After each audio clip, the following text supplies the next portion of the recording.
Welcome children. As you all know that from last few days we are discussing about the plant tissue.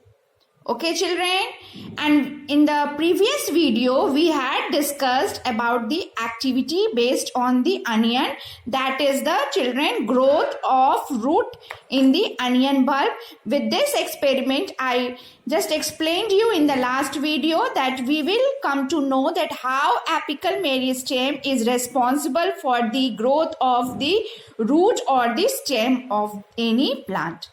Okay children, I gave you a number of instructions how this activity can be conducted, and after conducting the activity what type of questions can be asked. If you have any doubt in conducting this activity of onion, just view my previous video and you will get the clear concept of how this activity will be done or can be put in process by you all. Okay children, let's now ask me some of the questions, or I will only give you the answer of some of the questions based on this activity. Children, the first answer based on this activity will be, which of the two onion has longer roots, that is jar 1 and jar 2. Which of the onion has the longer roots and why? The answer will be, children, the onion in jar 1. The onion in jar 1 has longer roots. Why? Because they keep on growing due to presence of root tips. Got it children? Now the next question arises, do the roots continue growing even after we have removed their tips? Remember children what I had told you, that after 4 days getting observed the growth of the roots of both the jar, or just with the help of a sharp knife or blade we were supposed to cut the root tip of the onion of the jar 2 and then again leave it to grow both the onions of jar 1 and 2 for 4 to 5 days, and it should be observed. After that one question is being asked, do the roots continue growing even after we have removed their tips? Roots stop growing in the onion in the jar 2 children. Here the roots stop growing in jar 2 as their root tips are removed, as their root tips have been removed. Why would the tips stop growing in jar 2 after we cut them? Again one question is there children, I am repeating it. Why would the tips stop growing in the jar 2 after we cut them? The simple answer children, I think you all must be knowing. The tips stop growing in jar 2. The tips stop growing in jar 2 after we cut them because the apical meristem, we have learned children, recall it, apical meristem which causes increase in the length of the roots is removed. Apical meristem, I had made you learn children that they are found at the tips. Okay, and they are only responsible for the increase of the length of the root and the stem. And after removing this apical meristem, is there any of the spare, you can say, will the roots of the onion will grow? No children. Why? Because of the absence of the apical meristem. I think children, after answering these questions, this activity which is based on growth of the root in the onion bulb is quite clear to all of you, and the concept is there in your mind. So children, after discussing this activity, we will move on to differences between some of them. And this class or this video is going to be the last video based on the plant tissue. After discussing the differences, we will discuss or move on to the animal tissue, and we will discuss them one by one. So let's move on to the differences between, you can say, the differences between many of them as meristematic and permanent cell, parenchyma and collenchyma cell, and many other. Differences between meristematic and permanent cell. What is this children? Differences between meristematic and permanent cell. There are various differences between them. I have made you learn one by one, children. I think you must be having the differences between in your mind. That is the children, meristematic cell and the permanent cell. The first difference is, children, these cells are capable. What is this? These cells, meristematic cells, are capable of dividing new cells. That is capable of formation of new cells. That is formation of new cells. Permanent cells, children, they attain permanent shape and are not capable to produce new cells. Okay, children, the second difference, the cells are living. What is this, children? The cells are living. Here in permanent cells, the cells may be living or dead. The cells may be here, the cells are living, and here the cells may be living or dead. Got it? The third difference, children, in meristematic cells, intercellular spaces are absent. And here in permanent cells, children, intercellular spaces are often present. Meristematic cell, the cell wall is thin. Permanent cell wall may be thin or thick. Next difference, vacuoles are nearly absent. And here in permanent cell, large central vacuoles present. So children, in meristematic cell, the next difference will be nucleus is large and prominent. And in permanent cell, children, nucleus is less conspicuous, less clear. Okay, children, do you get clear with all these differences between them? You are supposed to learn them, children. After understanding, you are supposed to learn them one by one. Then, children, we will move to the second, that is the parenchyma and the collenchyma. Differences between parenchyma and collenchyma. Parenchyma and, children, collenchyma. The basic difference, parenchyma and collenchyma is, it is living and mainly storage tissue. What is this parenchyma? Living and mainly storage tissue. Its cells may store waste products such as tannin and resins. What is tannin and resins have been explained by me in the earlier video. Collenchyma, it is living and mainly provides tensile strength. The organ in which they are present, tensile, that is flexibility, is over there. Again, the next difference between them is, children, parenchyma and collenchyma is getting to be continued. Parenchymatous cells, parenchyma, you can write it as parenchymatous cells, may or may not have intercellular space. Their walls do not have thickening at the corners. That is, their walls do not have any thickening at the corners. But in collenchyma cells, collenchymatous cells usually do not have intercellular spaces.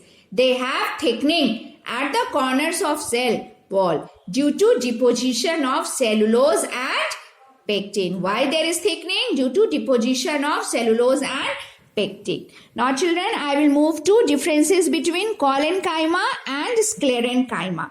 What is this, children? Collenchyma and sclerenchyma.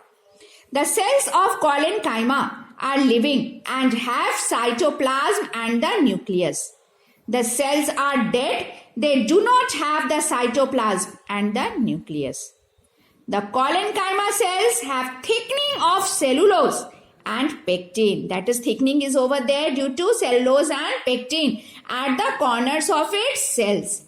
Here, children, in the sclerenchyma cells do not have such thickening. There is no such type of thickening present as there is in collenchyma. Okay, children, the collenchyma provide mechanical support and elasticity to the plant organ. And here, children, sclerenchyma, they mainly provide mechanical support to the plant, provide stiffness, that is hardness, to the organ. Here this provides, that is collenchyma provides elasticity, and you can say sclerenchyma provides stiffness to the organ. Let's move on, children. Collenchyma and sclerenchyma. Collenchyma cells may contain chlorophyll and can also help in the manufacture of starch and sugar. That is, they can contain chlorophyll. Who can contain? Collenchyma, and helps in the manufacture of starch and sugar. Sclerenchyma, they do not contain chlorophyll in any condition as they are dead cells. Now children, again we are going to move on. Differences between Chlorenchyma. What is this children? Chlorenchyma and you can say Arenchyma. Chlorenchyma, Arenchyma. Chlorenchyma. Parenchyma which contains chlorophyll are called, you can say are called Chlorenchyma, and parenchyma which has large air cavities, that is which has chlorophyll, are called Chlorenchyma, parenchymatous cells, and all those parenchymatous cells which have air cavities is called Arenchyma. Chlorenchyma is found in green plants, especially leaves of the plants. Arenchyma is found where children? In aquatic plants. Chlorenchyma perform photosynthesis as chlorophyll is present over there, and Arenchyma gives buoyancy as air cavities are there, making the plants very light. They give buoyancy, that is lightness to the plant to float and help them to float. Okay children, now we move to xylem and phloem, which I think you must be knowing the differences between them. Xylem and phloem. Xylem is dead tissue except xylem parenchyma. Get it learned children? It is very easy to learn. Xylem is dead tissue except xylem parenchyma. Phloem is living tissue except phloem parenchyma. It is a living tissue. All the phloems are living tissue except phloem fiber, not phloem parenchyma children. Sorry, phloem fiber. Okay, now we'll move further children. Xylem. It is composed of tracheids, vessels, xylem parenchyma and xylem fiber. Phloem. It is composed of sieve tube, sieve plates, companion cells, phloem parenchyma and phloem fiber. Okay children, let's continue the differences between xylem and phloem. Xylem transports water and minerals from the roots to the other parts of the plant. It shows unidirectional flow. What does it show? I have explained you with the help of the diagram of the tree. That is unidirectional flow. It transports, who transports? Phloem transports food from the leaves to the other plant parts. It shows bidirectional flow children. That is multidirectional, upward as well as downward, as all over development of the plant needs the food. One question is there children, which came in my mind. In some plants like desert plants, get remembered, in some plants like desert plants, epidermis has a waxy substance of cutin on its outer surface. Can you think why? Do you think, have you touched the you can say the outer part of the desert plants, outer surface of that? It is somewhat waxy, chip over there. Cutin has, the answer is to that is children, cutin has a waterproof quality and check loss of water. What does this cutin do? It is waterproof and checks the loss of water during the transpiration. That is water loss in the desert plants. It is present on the epidermis, covering all the aerial parts of the plant, all those who are exposed to the atmosphere. Aerial means what children? Which are exposed to the surrounding and the atmosphere, and aids in, and that is helps in protection against the loss of water, mechanical injury and invasion, that is to be attacked by the parasitic fungi. Got it children? Why the desert plants or the aerial plants, all those exposed parts have waxy like substance, that is sticky like substance over there, which is the cutin, to protect them from the water loss and from the mechanical injury, against loss of water, or to be invasion by the parasitic fungi. Got it children? I think children, today's video based on plant tissue has been almost completed. This plant tissue is children almost completed. Some of the questions after completing the chapter will come and I will give you and we'll have a short discussion. Let's move on children to the animal tissue so that we can continue our chapter. Now today's video, or after this having a revision class of plant tissue, we will proceed towards the animal tissue. Children, if you remember or recall in the first or second video of this tissue, you will remember that tissue, after giving up the definition of the tissue, I discussed with you that tissue is divided into how many types. That is, I discussed with you, children, that what is the tissue. I gave you the definition. I made it to divide it into how many types, children? It is divided in as plant tissue and, children, animal tissue. Got it? Remember, children? And this plant tissue, we had continued with the plant tissue, that it was further divided into meristematic, permanent, and then meristematic were further divided, permanent were, children, further divided, and this just went on continuing with various descriptions and notes and explanations and activity were there. So today, now we are going to continue with, children, animal tissue. So today's hero will be animal tissue. Now onwards, the videos will be based on animal. This animal tissue is also further subdivided. Further, it will be divided into 4. This animal tissue, children, will be further divided into 4. Okay, children? First will be epithelial tissue. Epithelial tissue. Then, children, it will be muscular tissue. Muscular tissue. Then it will be, children, connective tissue. Connective tissue. And finally, it will be, children, nervous tissue. Nervous tissue. Okay, children, what are they? First, that is, the animal tissue is further grouped as epithelial, is grouped as, children, as epithelial tissue, muscular tissue, connective tissue, and nervous tissue. Got it clear, children? Just pay attention, children, to what I am dealing, so that you don't get confused. If the beginning is very clear, then the ending is also very clear, and you will feel happy when the chapter is completed, because by that time you get all the points in your mind and you feel that you know everything. You have a good concept in your mind. Okay, children?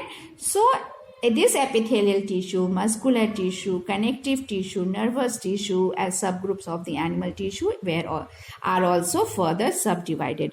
Let's move on, children, with the epithelial tissue. So, children, this epithelial tissue is further subdivided. Is further subdivided into how many types, children? You can divide it into 5. 1, 2, 3, 4, 5. Okay, children? Epithelial tissue is further subdivided as squamous. Squamous. Squamous epithelial tissue. And then ciliated. Ciliated. Ciliated epithelial tissue. Then you can move on to cuboidal. Cuboidal epithelial tissue. Then you can move on to, children, glandular epithelial tissue, and then, children, move on to columnar epithelial tissue. Got it, children? That this epithelial tissue is further subdivided as squamous epithelial tissue, ciliated epithelial tissue, cuboidal epithelial tissue, glandular epithelial tissue, columnar tissue. I'm just giving the names of those, and further it will be explained one by one. First you get the, children, boundary. What you have to study one by one. First you get the boundary, and then we will, children, move one by one to get it clear that what they are. and I am there to make you learn all those things, children. Don't worry. And then we will move to, children, muscular tissue. Okay, children? This muscular tissue is also further subdivided into, you can say, straighted muscular tissue, smooth muscular tissue, and cardiac muscular tissue. This muscular tissue is further subdivided, children, as straighted, straighted, straighted muscular tissue. Then move on to next, smooth muscular tissue, and then again move to, children, cardiac muscular tissue. All these terms is quite clear to all of you. straighted, straighted muscular tissue, smooth muscular tissue, and cardiac muscular tissue, which will be further explained. Now let's move on, children, to further division. Then we will move to another type of animal tissue, that is the connective tissue. Connective tissue, children. This connective tissue,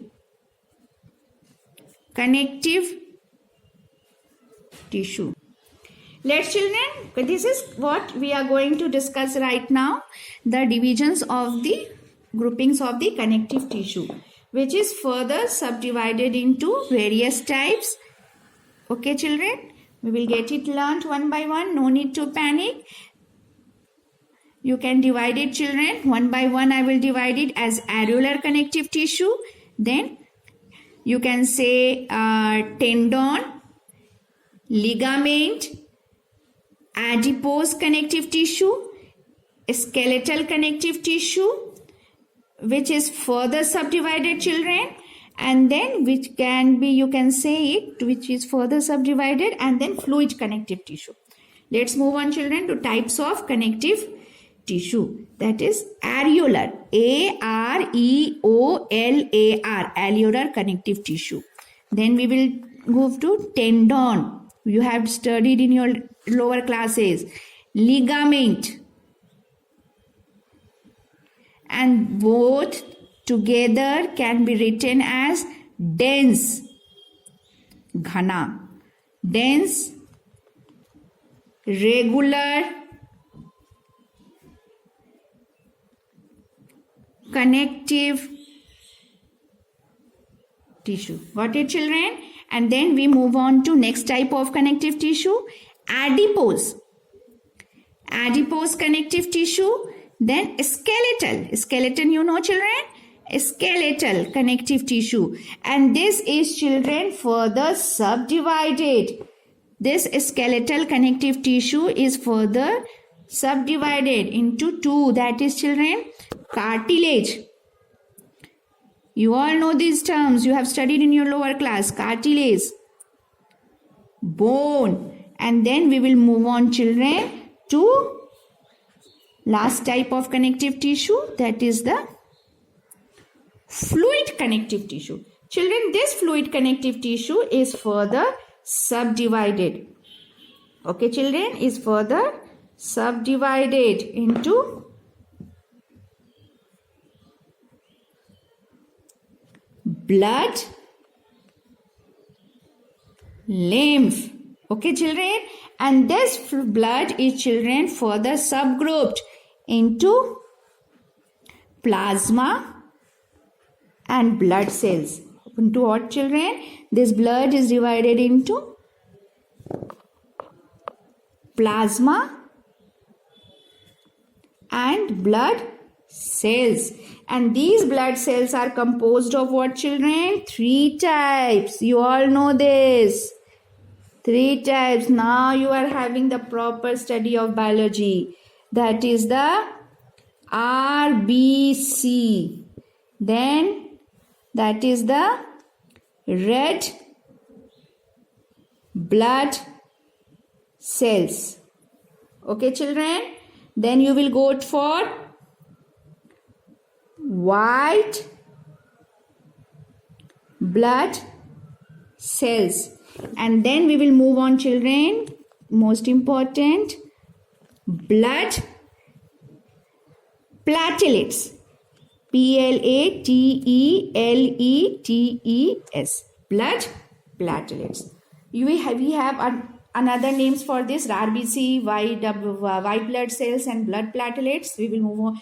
We will discuss them one by one in the next video. Okay, children. The next type of animal tissue is the nervous tissue, which is also a type of animal tissue. This nervous tissue, when I will explain you, children, I will make you clear what is this. It is like a wire, children, like a network of wire scattered in our body. It receives the information, transfers it to the main organ, and again from there it receives the information and transfers to the action organ. So it will be explained, children. No need to worry. When I will come to this topic one by one, I will make you explain. So children, let's again move to them one by one so that if any confusion is there, you get clear. We were discussing, children, at animal tissue, plant tissue. We had discussed about their types, and now we are discussing about the animal tissue and their types, which is the animal tissue, epithelial tissue, muscular tissue, connective tissue, and nervous tissue.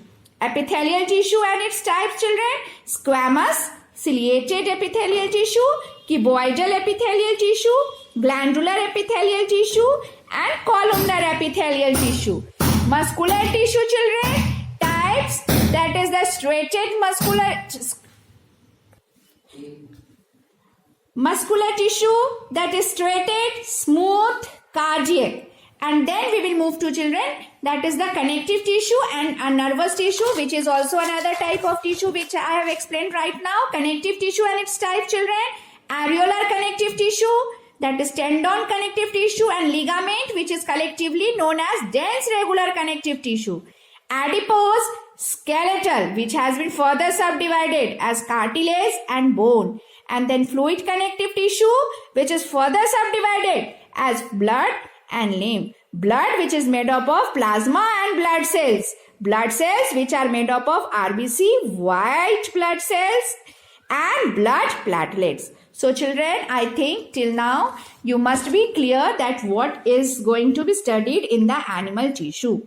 Okay, children. So I will make you explain one by one, that is what is epithelial tissue, what is muscular tissue, and what is connective tissue.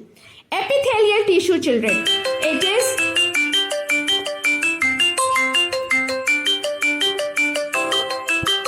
this epithelial tissue, you can say it is a protective tissue covering the entire animal body internally and externally. Okay, children, this epithelial tissue is a outer covering protective tissue covering the entire animal body internally and externally. It is simplest tissue, children. This epithelial tissue is the, children, simplest tissue. Then we will move on, children, to the muscular tissue. It is elongated cells called muscle fibers made up of contractile proteins. What is this, children, contractile protein? It controls the skeletal muscle contraction and relaxation. Okay? Connective tissue. Connect and bind. You can say connect. You can have the meaning of connecting, children. Connect. That is connects and bind different tissues or organs. Cells are loosely spaced and embedded in an intercellular matrix. And then we will move on to, children, nervous tissue, which is made up of nerve cells or neurons. Basic unit of nervous tissue is, children, what? Nerve cells or neurons present in brain, spinal cord, and the nerves, specialized for being stimulated and transmitting stimulus rapidly, that is transmitting the information rapidly. So children, let's begin to what we are teaching right now, or what we are learning right now, that is epithelial tissue. What is this epithelial tissue? Children, it is, in simple words you can write, it is simplest tissue. What is this, children? Simplest tissue. Single layer, flat. You can say it is, you can write it, children, as it is simplest tissue, not single layer. It will be continued afterwards. It is simplest tissue, protective,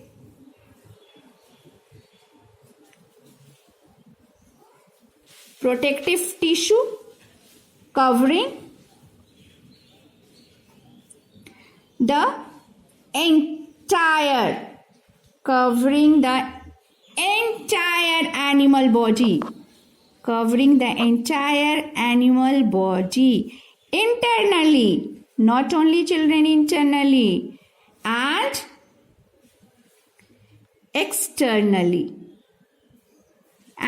externally, okay children, you can write it. It is the simplest tissue, as I have made you explain. This much only you learn, children, about this. I will give you further in the notes. Simplest epithelial tissue, it is the simplest tissue, protective tissue covering the entire animal body internally and externally. Then we will move on to, children, muscular tissue. Muscular tissue. We will have a small idea about it so that when we study it in detail, we can know what we are studying.